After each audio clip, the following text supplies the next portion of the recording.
온 땅이여 하나님께 즐거운 소리를 낼지어다. 그의 이름의 영광을 찬양하고 영화롭게 찬송할지어다. 아멘. 찬송가 32장 하나님께 찬양드립니다.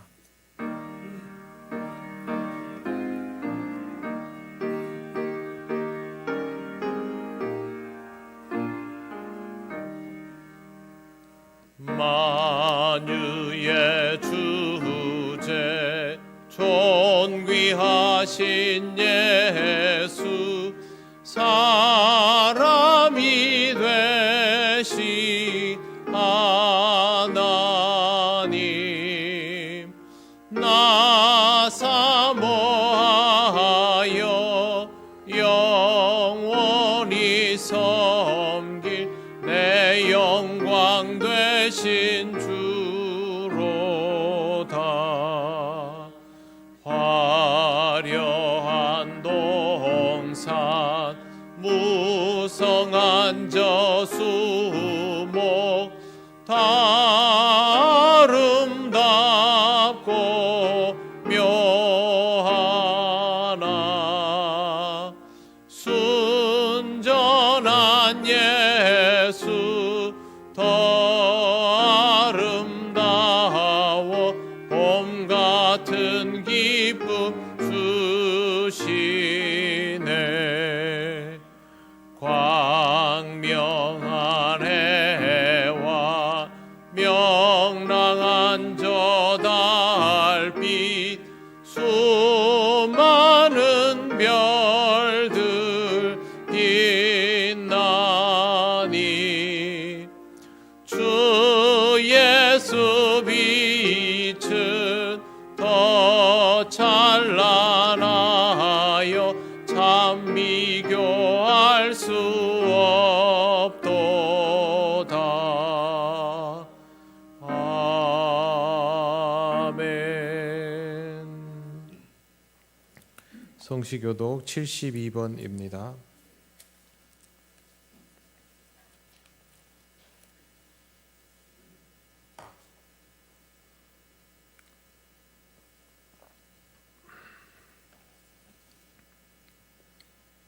내가 기뻐하는 금식은 흉악의 결박을 풀어주며 멍에의 줄을 끌어주며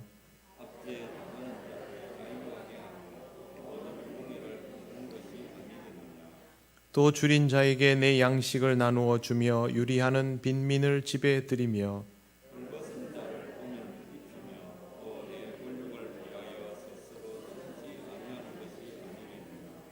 그리하면 내 빛이 새벽같이 비칠 것이며 내 치유가 급속할 것이며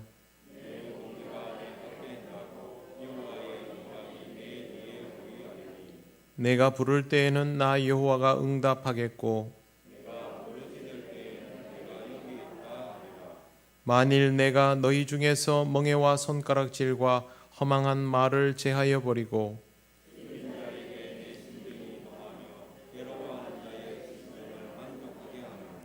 내 빛이 흑암 중에서 떠올라 내 어둠이 낮과 같이 될 것이며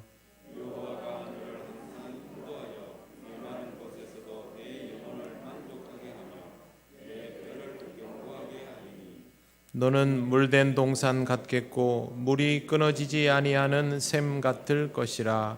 아멘. 나는 전능하신 아버지 하나님 천지의 창조주를 믿습니다. 나는 그의 유일하신 아들 우리 주 예수 그리스도를 믿습니다. 그는 성령으로 잉태되어 동정녀 마리아에게서 나시고 본디오 빌라도에게 고난을 받아 십자가에 못 박혀 죽으시고 장사된 지 사흘 만에 죽은 자 가운데서 다시 살아나셨으며 하늘에 오르시어 전능하신 아버지 하나님 우편에 앉아 계시다가 거기로부터 살아있는 자와 죽은 자를 심판하러 오십니다. 나는 성령을 믿으며 거룩한 공교회와 성도의 교제와 죄를 용서받는 것과 몸의 부활과 영생을 믿습니다. 아멘.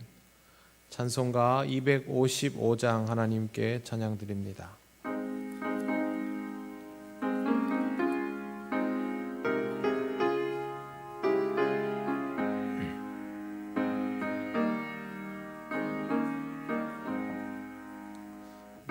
너희 죄 흉악하나 눈과 같이 희겠네.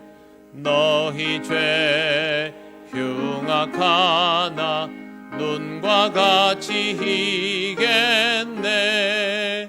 죄의 빛 흉악하나 희게 되리라.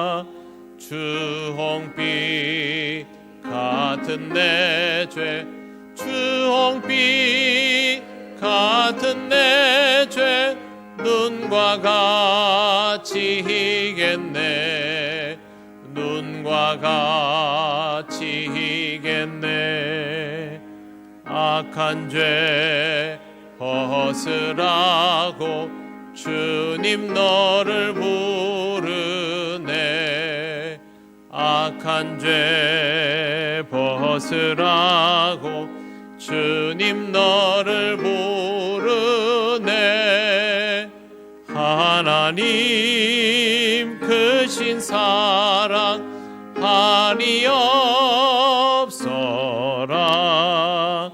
악한 죄 벗으라고, 악한 죄 벗으라고 주님 너를 부르네. 주님 너를 부르네. 너희 죄 사해 주사 기억 아니하시네. 너희 죄 사해 주사 하시네. 불쌍한 사람들아 오라 하시네. 너희 죄 사해 주사, 너희 죄 사해 주사 기억 아니하시네. 기억 아니하시네.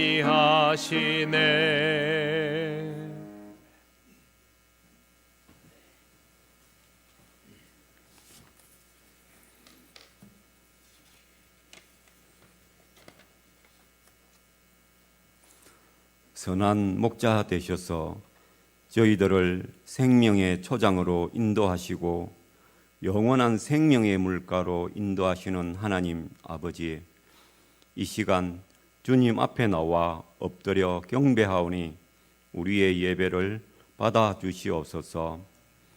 하나님은 저희들에게 생명을 주심으로 진리의 삶을 살아가도록 허락하셨지만 지나온 한 주간의 삶이 하나님께 온전하지 못했음을 이 시간 고백합니다.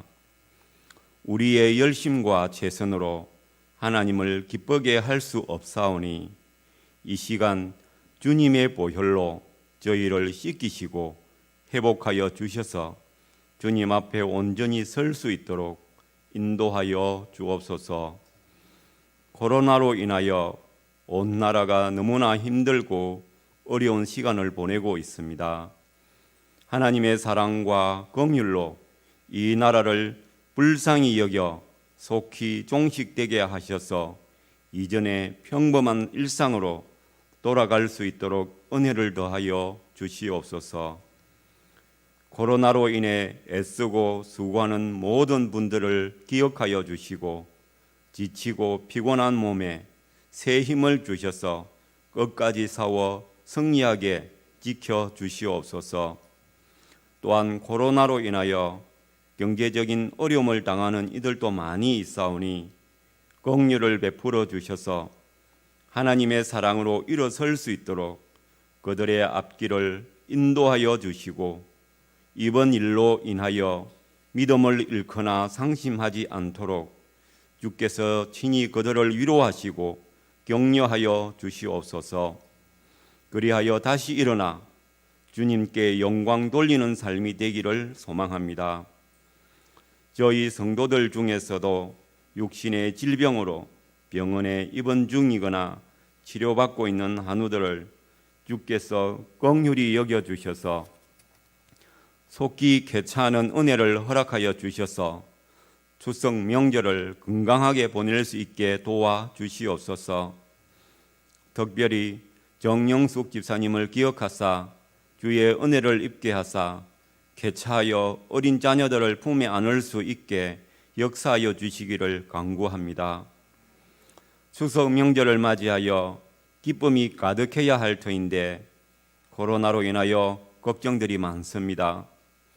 서로가 왕래를 자제하지만 이 시간들 가운데 코로나가 더 확산되지 않도록 주님 도와주시고 저희들을 지켜주시옵소서.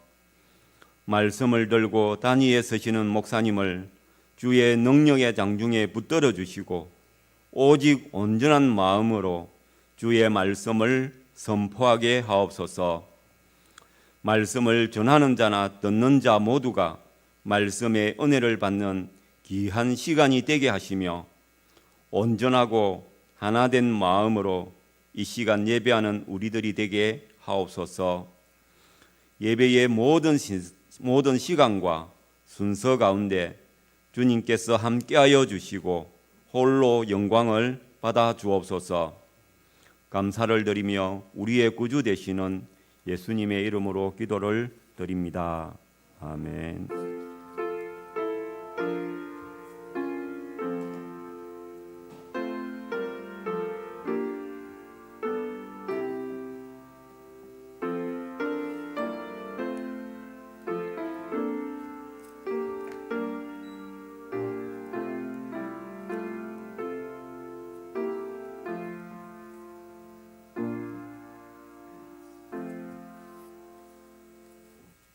하나님 말씀 누가복음 6장 27절에서 36절입니다. 이 말씀은 신약성경 98쪽에 있습니다.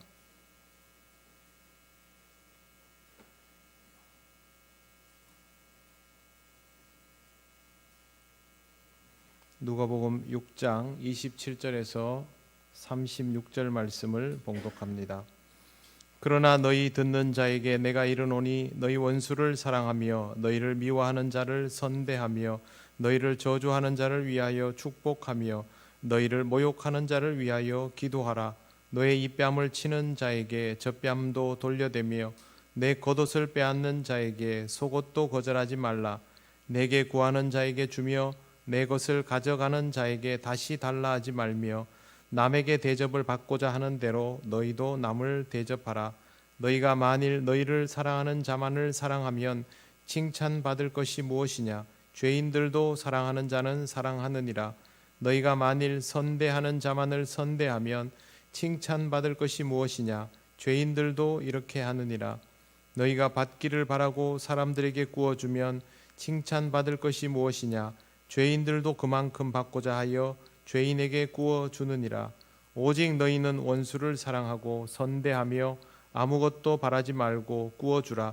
그리하면 너희 상이 클 것이요 또 지극히 높으신 이의 아들이 되리니 그는 은혜를 모르는 자와 악한 자에게도 인자하시니라. 너희 아버지의 자비로우심 같이 너희도 자비로운 자가 되라. 아멘. 기도드리겠습니다. 하나님 감사합니다. 오늘도 우리에게 허락하시는 이 말씀 들으며 하나님의 뜻을 깨닫기를 원합니다. 성령님 인도하여 주셔서 전하는 이와 듣는 이 모두 하나님의 뜻을 온전히 알게 하옵소서. 예수님 이름으로 기도드립니다. 아멘. 네, 요즘 우리는 신앙생활을 하면서 주변 사람들에 대하여 생각지도 않았던 이질감을 느낄 때가 있습니다. 예전에는 그냥 이웃으로 지내고 서로 그렇게 불편하다는 생각을 하지 않았지만 어느 때부터인가 조심스럽고 불편해지기 시작했습니다. 그것은 우리 믿는 자의 정체성이 우리들이 아닌 이웃에 의해서 규정당하게 되었기 때문입니다. 그래서 우리가 저 사람들과는 좀 다르구나, 이런 상황이 오면 우리가 다르다라는 것을 결국 확인하게 되는구나 라고 받아들이고 있습니다. 그렇다고 해서 우리가 믿지 않는 이웃들과 선을 그을 필요는 없습니다. 어차피 우리의 정체성이 이웃을 내 몸같이 사랑하고 그들에게 복음을 전하는 것이기 때문에 다름을 확인하였다고 해서 거리를 두는 것이 아니라 그럴수록 그들과 이웃이 되어야 하고 그들에게 복음을 전해야 하는 것은 피할 수 없는 숙명입니다. 사실 우리는 그들과 다르다라는 것을 항상 인식해야 하는 사람들입니다. 하지만 함께 생활하면서도 별다른 차이를 우리 스스로도 느끼지 못할 정도의 삶을 영위하다 보니 이런 생각들을 하지 못한 채로 우리 정체성이 흐릿해져 왔던 것이 사실입니다. 그동안 세상 사람들과 우리와의 차이는 교회당에 다니는 것이었습니다.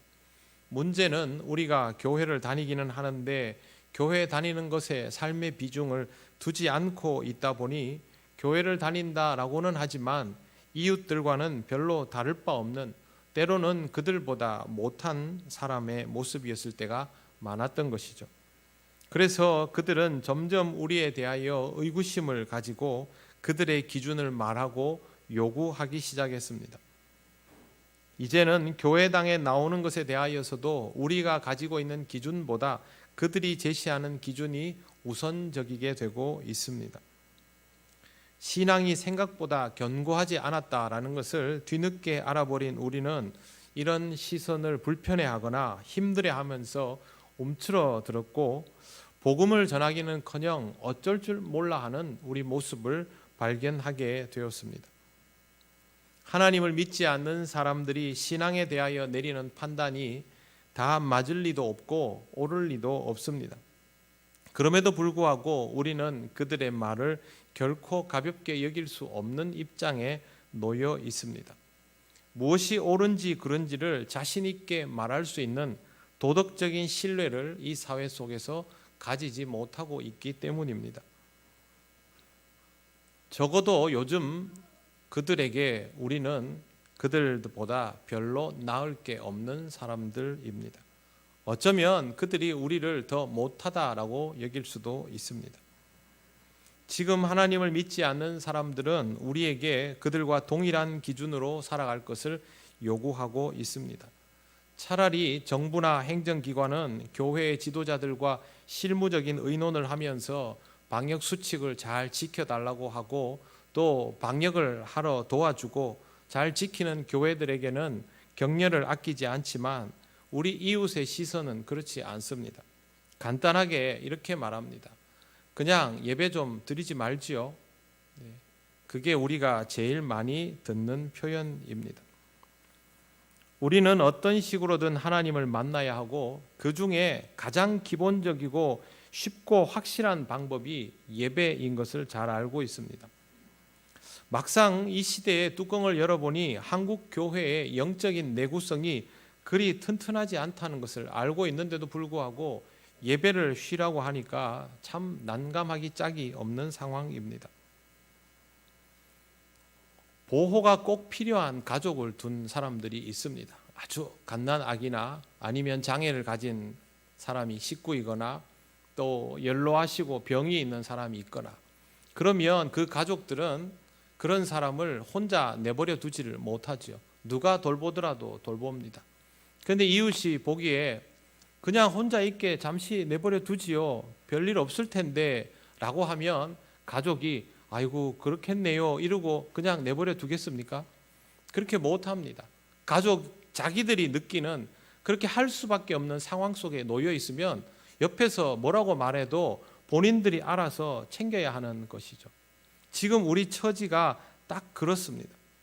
그런데 우리는 아무 말도 못한 채로 사회가 제시하는 엄격한 기준을 받아들여야만 하는 상황 속에 처해져 있습니다. 이런 상황에서도 우리는 그들을 비난하지 말아야 합니다. 그들이 왜 우리에게 그들의 기준을 강요하는가를 먼저 생각해야 합니다.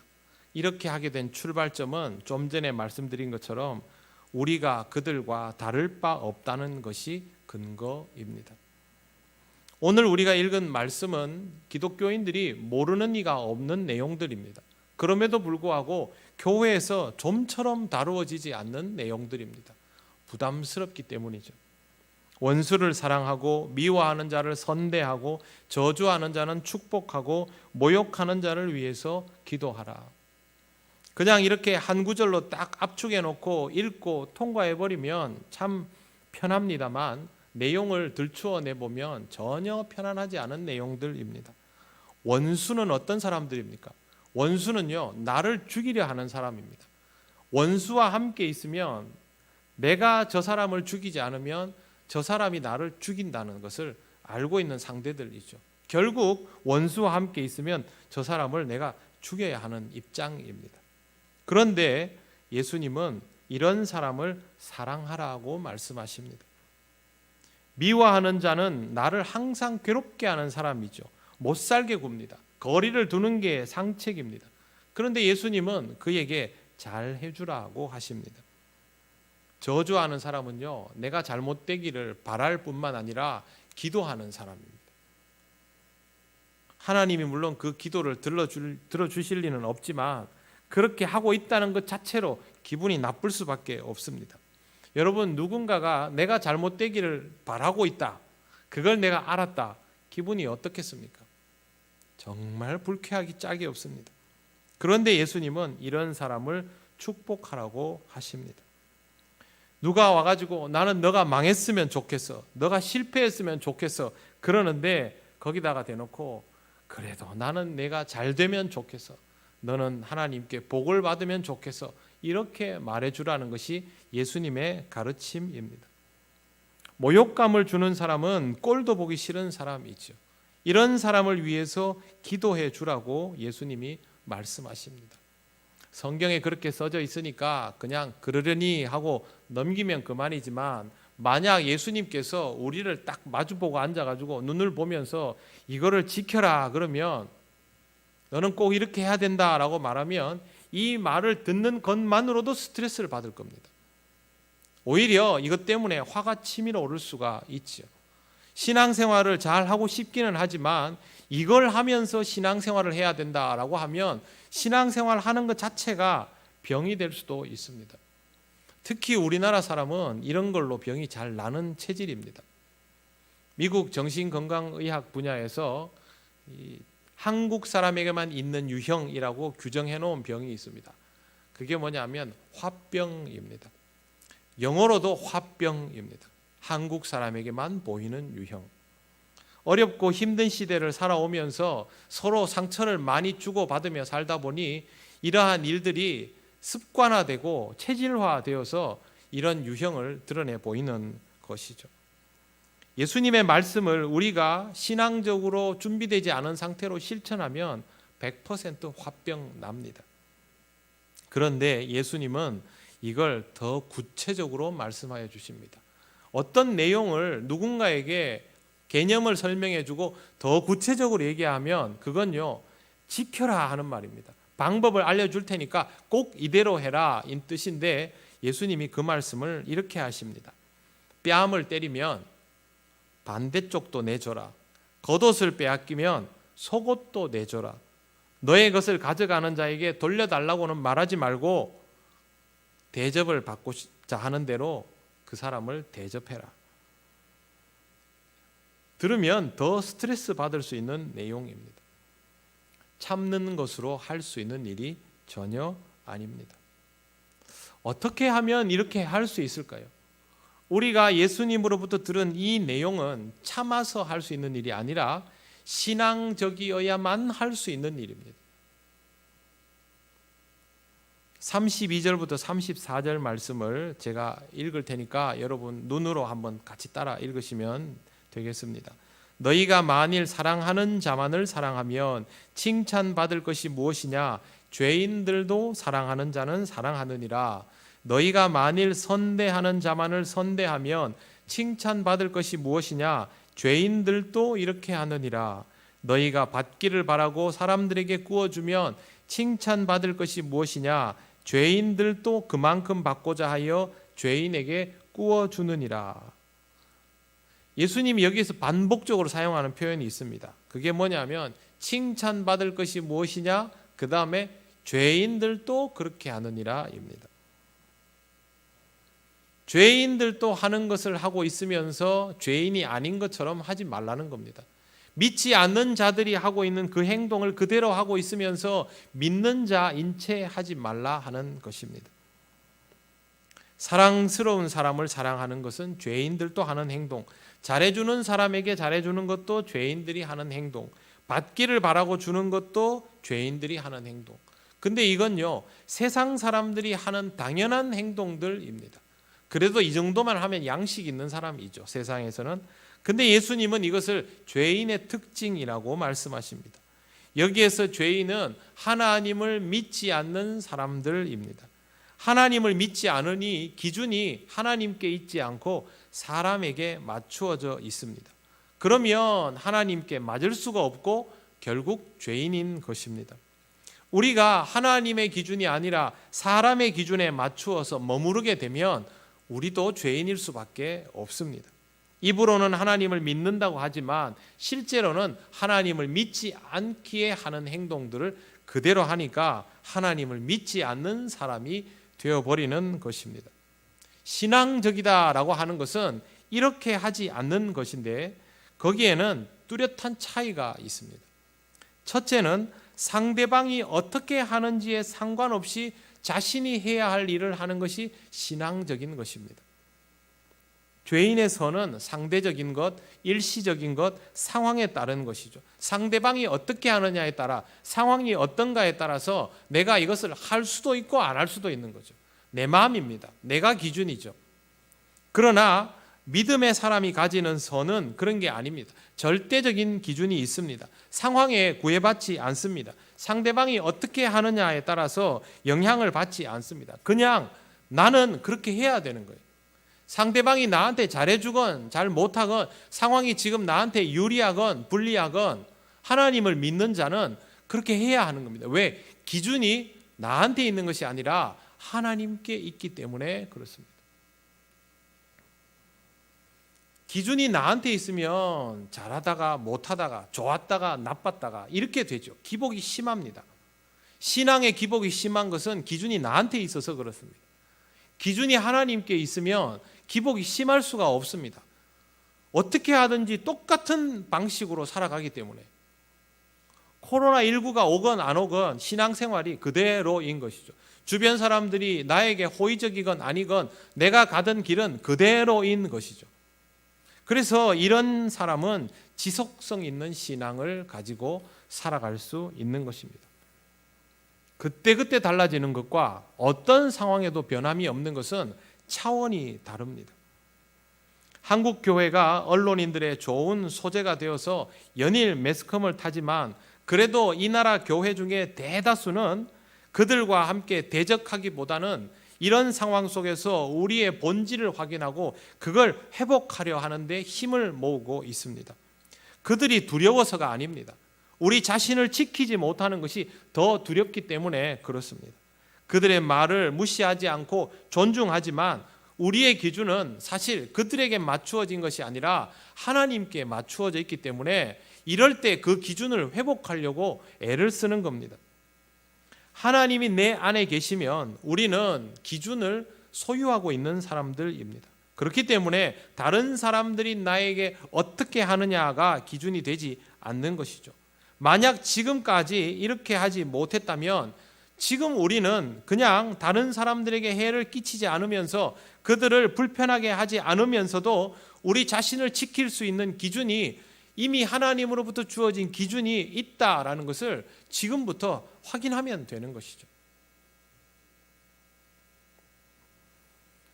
신앙생활을 하기 때문에 요즘 힘들다라고 생각하는 분들이 분명히 있을 겁니다. 그러나 여러분, 신앙생활을 하기 때문에 이 시기를 다른 사람들과 다르게 살아갈 수 있다라는 것을 잊지 마시기를 바랍니다. 관점의 차이입니다. 지금 이 시기가 모두에게 어려운 것은 틀림없이 사실이지만 우리가 그리스도인이기 때문에 이 시기를 뚫어가는 방법이 다르다라는 것이죠. 내게 하나님의 기준이 있으면 그걸 깨닫게 되는 것이고 진짜 모습이 무엇인지를 알게 되는 것이죠. 한 대 맞아봐야 이게 얼마나 아픈지 안 아픈지를 알지 않습니까? 그동안 우리는 어떤지도 몰랐습니다. 우리의 맷집이 어느 정도인지도 몰랐습니다. 교회의 내구성이 어떤지도 몰랐습니다. 교회는 그냥 가만히 있으면 알아서 성장하는 줄 알았죠. 시간이 지나면 전도가 다 되는 줄 알았죠. 그리고 우리가 세상 사람들보다 제법 괜찮은 줄 알았습니다. 그렇지 않았습니다. 그러나 그걸 가지고 다른 문제를 생각하기보다는 지금이 우리의 진짜 모습을 회복해야 할 때구나, 그렇게 받아들이면 우리 안에 온 하나님의 기준을 발견할 수 있게 되는 것입니다. 두 번째, 관계성에 대한 이해 자체가 다른 사람입니다. 신앙인은 그렇습니다. 관계성에 대한 개념 자체가 다릅니다. 혹시 자식이 원수다라는 말 해보셨습니까? 저는 교회에서는 이 말을 들어본 기억이 없는데 우리 사회에서는 이 말이 상당히 잘 기억되는 표현입니다. 자식이 원수다라는 말이 무슨 뜻입니까? 자식이 나를 죽인다는 뜻입니다. 자식이 나를 제일 힘들게 하는, 옆에 딱 붙어가지고 나를 괴롭게 한다는 뜻입니다.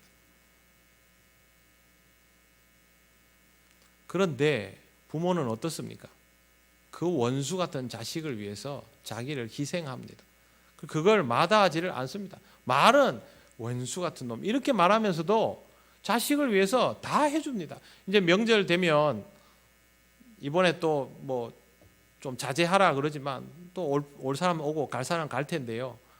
벌써 부모님들은 집에 맛있는 거 다 비축해 놨습니다.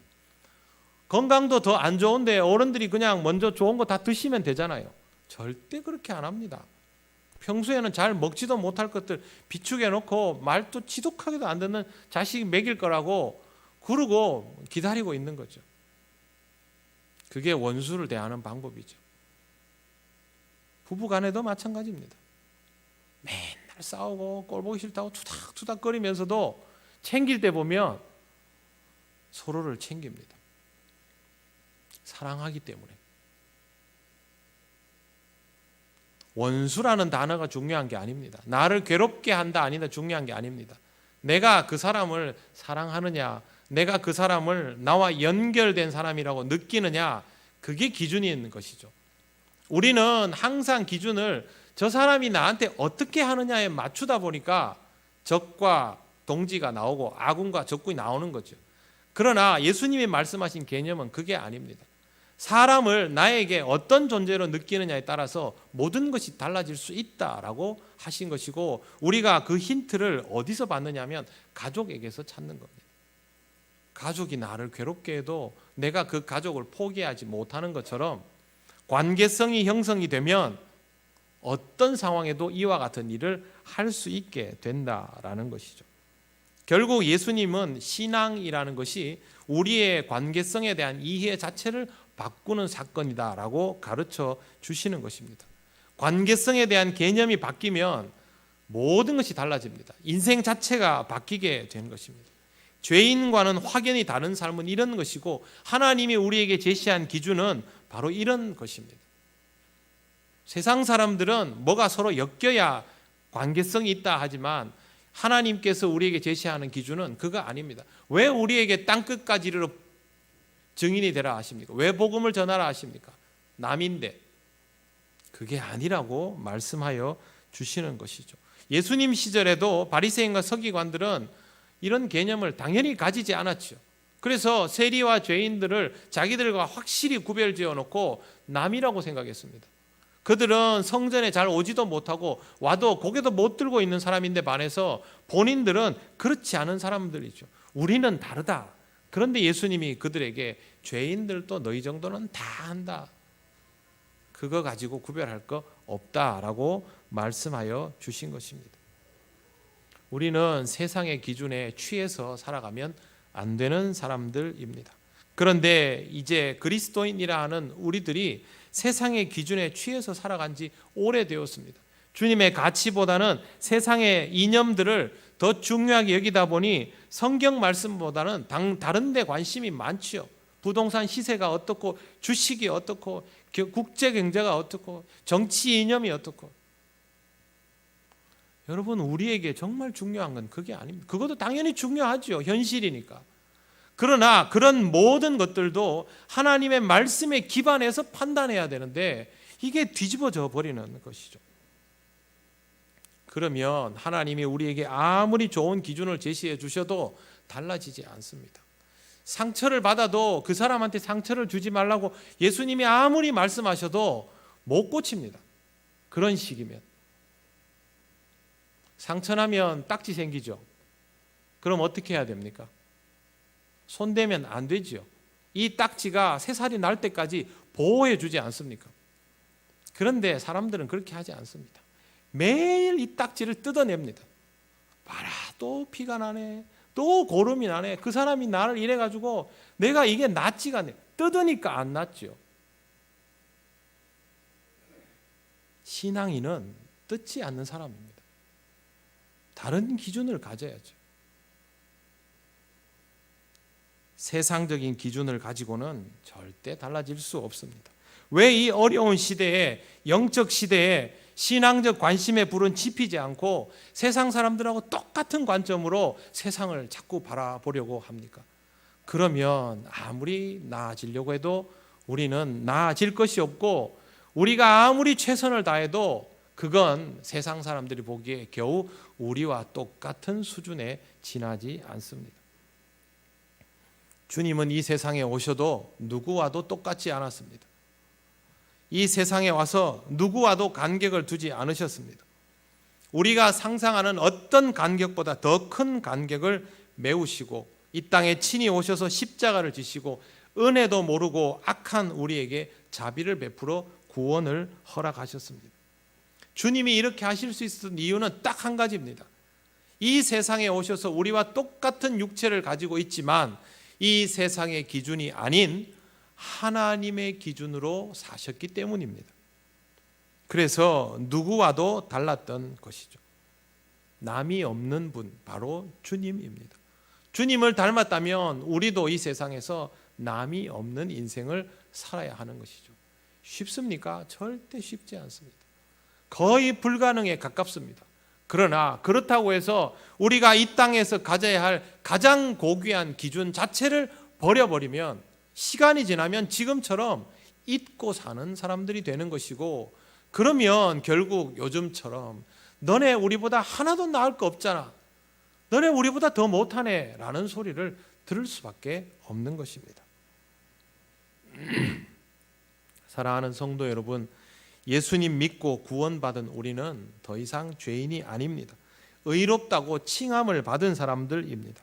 그러면 이제는 죄인도 그렇게 하느니라 라는 말을 자꾸 계속 들어서는 안 될 것입니다. 세상 사람들과 다를 바 없는 삶을 살아가면서 그들에게 우리는 특별하니 우리를 그렇게 대하지 말라, 우리가 특별한 것을 알아달라고 할 것이 아니라 정말 그들과는 다른 삶을 살아서 주님처럼 그렇게 특별하게 살아서 그들이 말을 하기도 전에 우리를 알아볼 수 있는 그런 삶을 살아야 합니다. 여러분, 이 어려운 길을 우리가 가야 합니다. 그렇기 때문에 이 길을 가겠다라고 마음으로 결단을 하시기를 바랍니다. 우리가 세상 사람들과 다른 기준을 가지고 있고 그 기준이 그들이 함부로 판단할 수 없는 기준인 것을 안다면 그들은 우리에게 뭐라 말할 수 없을 것입니다. 만일 세상 사람들이 그런 지각이 없어서 우리를 박해하고 비난하기를 멈추지 않는다면 그래도 상관이 없습니다. 왜? 우리는 어차피 하나님 나라를 향하여 가는 하나님 나라 백성이기 때문에 하나님 앞에서 우리가 해야 할 도리들을 감당하면 되는 것입니다. 여러분, 기준을 어디에 맞추고 살아가시겠습니까?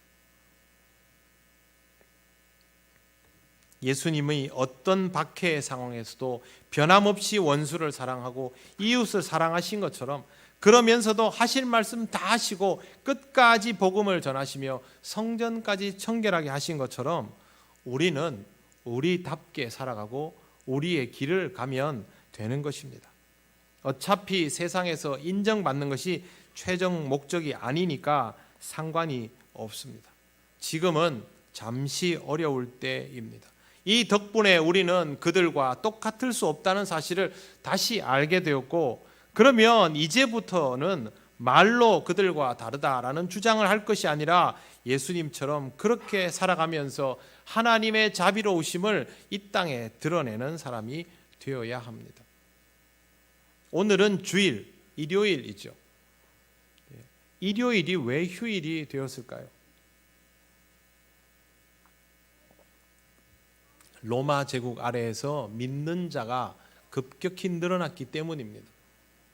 아직도 다수의 사람들이 기독교를 받아들이지 않고 있지만, 그러나 그 나라에 선한 영향력을 미치는 기독교인들이 늘어나고 있기에 그들을 위하여 사실은 토요일이든 휴일을 주일로 바꾸었습니다.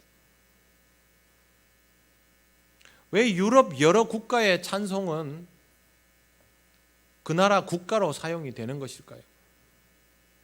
그렇게 하면 거부감이 생길 수도 있지 않을까요? 그렇지 않기 때문에 그렇게 된 겁니다. 지금 이 시대에 사용하고 있는 모든 사회법들의 시민 사회 구조의 모태는 왜 기독교일까요? 영향력이 생겼기 때문에 그런 겁니다. 어느 시대에도 기독교인이 다수였을 때는 없습니다. 항상 기독교인들은 소수였습니다. 유럽이 기독교가 국교라고 말하던 그 시대에도 신실한 그리스도인들은 소수에 지나지 않습니다. 그러나 그들의 영향력이 크면 그 사회는 바뀌는 것이죠. 세상은 그렇게 바뀌는 겁니다. 지금이 바로 그런 것들을 마음에 품어야 할 때입니다. 외형적으로는 어렵고 힘든 시간입니다. 앞으로는 더 어려워질 수도 있습니다. 옛날에는 그냥 교회만 있으면 교회는 알아서 성장했죠. 지금은 그렇지 않습니다. 그러나 지금부터 진짜 그리스도인이 필요한 때입니다. 세상 사람들이 보면서 예수 믿는 사람은 저렇구나라고 느껴야 할 때입니다. 그 역할을 하라고 하나님이 우리를 불러주셨습니다. 사랑하는 성도 여러분, 앞으로의 시간들을 마음에 품고 오늘을 살아가시기를 바랍니다. 교회에서 나 한 사람이 뭘 하겠나라는 생각을 할 수도 있지만, 우리들 각자가 가지고 있는 작은 모습들 하나하나가 이 시대 사람들이 바라보는 그리스도인의 기준이 됩니다. 그러므로 여러분의 삶을 이 세상의 판단에 맞추지 말고 그보다 더 고결한 특별한 기준이 있음을 다시 한번 확인하시고, 하나님께서 우리에게 요구하시는 오늘 말씀에서 읽은 같은 이 어려운 기준을 생각하면서 살아가시기를 바랍니다. 우리는 부족하지만 하나님은 우리가 이렇게 살아갈 수 있도록 인도하고 도우실 것입니다. 하나님 나라를 위하여, 또 우리가 사랑하는 이 나라의 형제 자매들을 위하여 이와 같은 길을 기쁨으로 가시는 여러분 되시기를 바랍니다. 기도드리겠습니다. 하나님 감사합니다. 이 시대를 통하여 우리에게 많은 것을 생각하게 하시고 우리가 가야 할 길을 확인하게 하시니 감사를 드립니다. 언젠가부터 세상 사람들과 구별도 되지 않는 우리의 모습이지만 오늘 우리에게 말씀하여 주신 것처럼 우리에게 그리스도께서 주신 특별한 기준이 있음을 다시 확인하오니 이 기준을 우리의 마음에 새기며 살아가게 하옵소서. 다시 세월이 지나 이 땅의 사람들이 교회를 필요로 하며 교회의 기준들을 본받으며 나아가는 시대가 올 줄로 믿습니다. 그때까지 우리 마음에 복음을 품고 그 복음을 들고 나아가는 삶이 되게 하여 주시옵소서. 감사드리며 예수님 이름으로 기도드립니다. 아멘. 찬송가 266장 찬양하시며 봉헌하시겠습니다.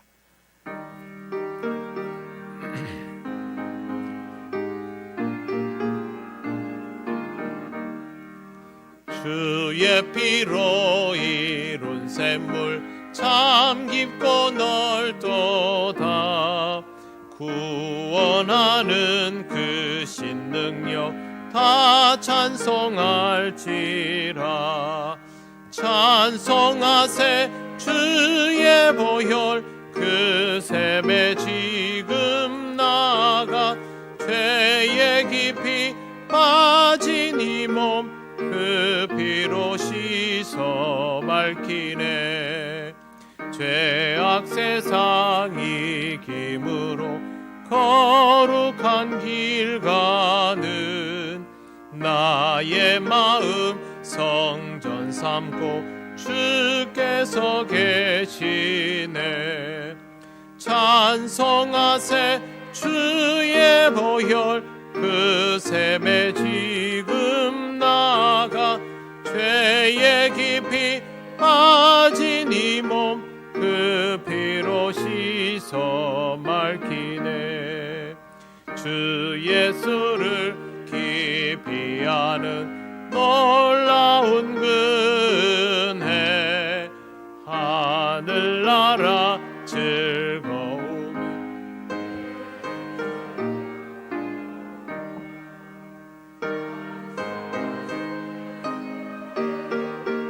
그 샘에 지금 나가 죄에 깊이 빠진 이 몸 그 피로 씻어 맑히네.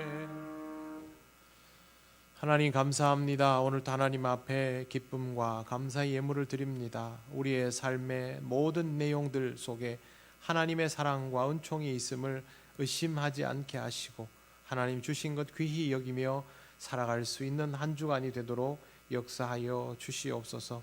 오늘 드려진 이 예물 하나님 나라를 확장시켜 나가는 데에 쓰이게 하시고 우리의 삶도 함께 드려지게 하옵소서. 감사드리며 예수님 이름으로 기도드립니다. 아멘.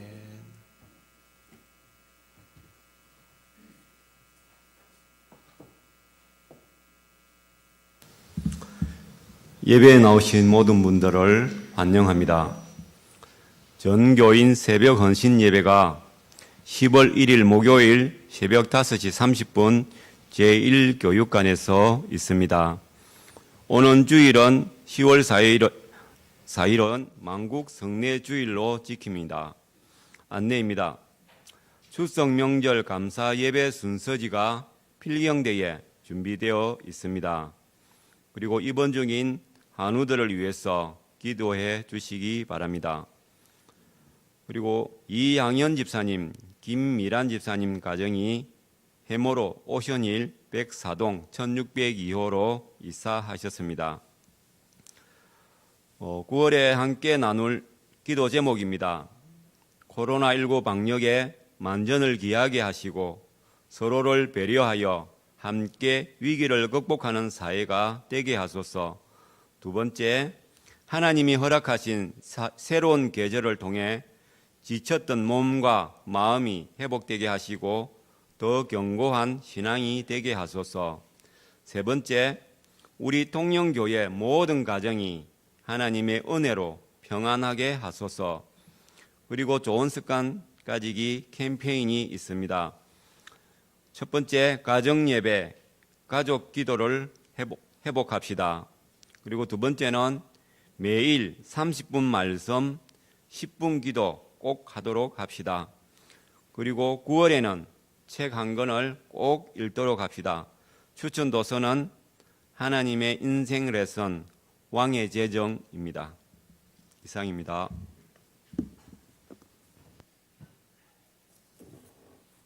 네, 다음 주일은 만국 성례 주일입니다. 예전 같으면 성찬과 세례를 해서 저희 교육자들도 이걸 어떻게 할 방법이 없을까를 많이 궁리했는데 상황이 이렇게 되면서 이 예식 자체는 진행이 어렵게 됐습니다. 하지만 만국 성례 주일의 의미는 확실하게 새기면서 지나는 절기가 될 수 있도록 하면 좋겠습니다. 그리고 환우들 위해서 앞으로도 계속 기도해 주시고요. 여러분의 신앙도 스스로 잘 살피시기를 바랍니다. 명절이지만 교회에서의 예배 또 전교인 새벽 헌신 예배는 그대로 진행합니다. 여러분 사정에 맞게 형편껏 그렇게 참여하시면 되겠습니다. 가족들과 함께 즐거운 명절 보내시고 또 방역 수칙 잘 지키셔서 또 다시 어려움을 겪지 않도록 스스로 조심하시기를 바랍니다. 이제 자리에서 일어나셔서 예배드린 교우들과 인사 나누시겠습니다.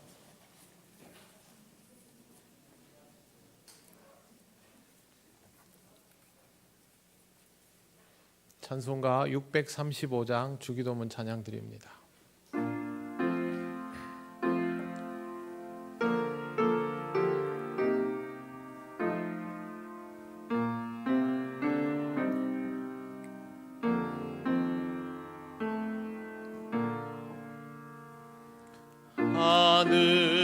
하늘에 계신 아버지 이름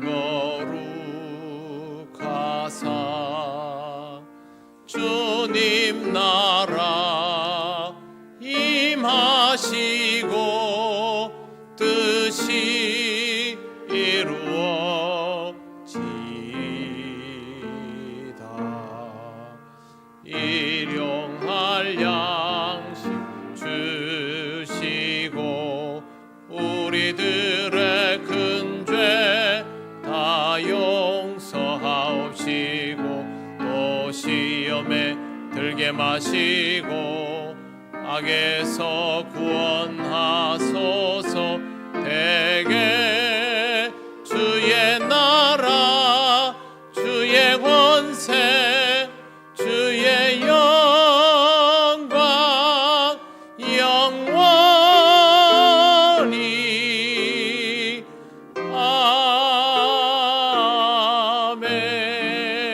아멘.